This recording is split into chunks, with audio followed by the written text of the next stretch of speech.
Dead బాడీల parcel కేసులో సంచలన విషయాలు వెలుగులోకి వస్తున్నాయి. ఉమ్మడి పశ్చిమ గోదావరి జిల్లాలో డెడ్ బాడీల పార్సెల్ కేసు పెద్ద ఎత్తున సంచలనంగా మారింది.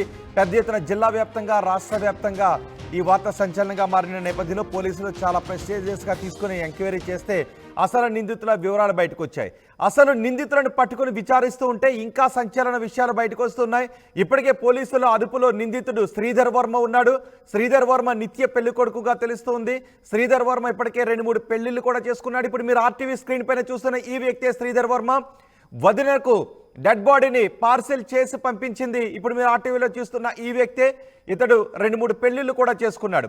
అయితే ఈ డెడ్ బాడీని పంపించడానికి కారణం వదిన ఆస్తిలో వాటా కోసమే డెడ్ బాడీని పంపించి బెదిరింపులకు పాల్పడినట్టుగా తెలుస్తోంది. పోలీసుల అదుపులో శ్రీధర్ వర్మతో పాటు 2 భార్యలు ఉన్నారు. మరో మహిళ కూడా ఉంది. ఇప్పటికే 2 పెళ్లిళ్ళు చేసుకున్నాడు. మరో మహిళతో సహజీవనాన్ని కూడా చేస్తున్నాడు. 3 మహిళలతో సంబంధాలు ఉన్నాయి.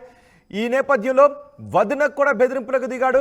వదిన ఆస్తిలో వాటా కొట్టేయడానికే శ్రీధర్ వర్మ ఒక వ్యక్తిని చంపి ఆ డెడ్ బాడీని పార్సెల్ చేసి వదినకు పంపించాడు. డెడ్ బాడీని పార్సెల్ చేశాడు శ్రీధర్ వర్మ.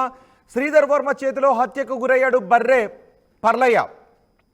పర్లయ్య డెడ్ బాడీని పార్సిల్గా ఎందుకు పంపించాడు అనే విషయంలో కూడా పోలీసులు ఆరా తీస్తున్నారు. పర్లయ్యను ఎందుకు చంపాడు, పర్లయ్య బాడీని వదినకు ఎందుకు పంపించాడు అనే విషయంపై కూడా ఆరా తీస్తున్నారు పోలీసులు. శ్రీధర్ ఇంట్లో మరో ఖాళీ చెక్కపెట్టెను కూడా గుర్తించారు పోలీసులు. అంటే ఇంకెవరినో కూడా చంపి ఆ వ్యక్తిని కూడా ఆ చెక్కపెట్టెలో పార్సిల్ చేసి వదినకు పంపించాలనుకున్నాడా, ఆ రెండో వ్యక్తి ఎవరిని చంపాలనుకున్నాడు, వదినను చంపాలనుకున్నాడా, ఇంకెవరైనా చంపి వదినకు పార్సిల్ చేయాలనుకున్నాడనే విషయంపై కూడా పోలీసులు ఆరా తీస్తున్నారు. బహుశా ఇలాంటివి మనకి కొన్ని సినిమాల్లోనే కనిపిస్తుంటుంటాయి. మృతదేహాలను లేదా ఎవరినైనా చంపి వాళ్ళ బాడీ పార్ట్స్ను వేరే వాళ్ళకి పార్సిల్ చేయడం అనేది సహజంగా మనం సినిమాల్లో చూస్తూ ఉంటుంటాం. ఇప్పుడు ఈ వ్యక్తి కూడా శ్రీధర్ వర్మ కూడా అలాంటి సినిమాటిక్ ప్లానే వేశాడు.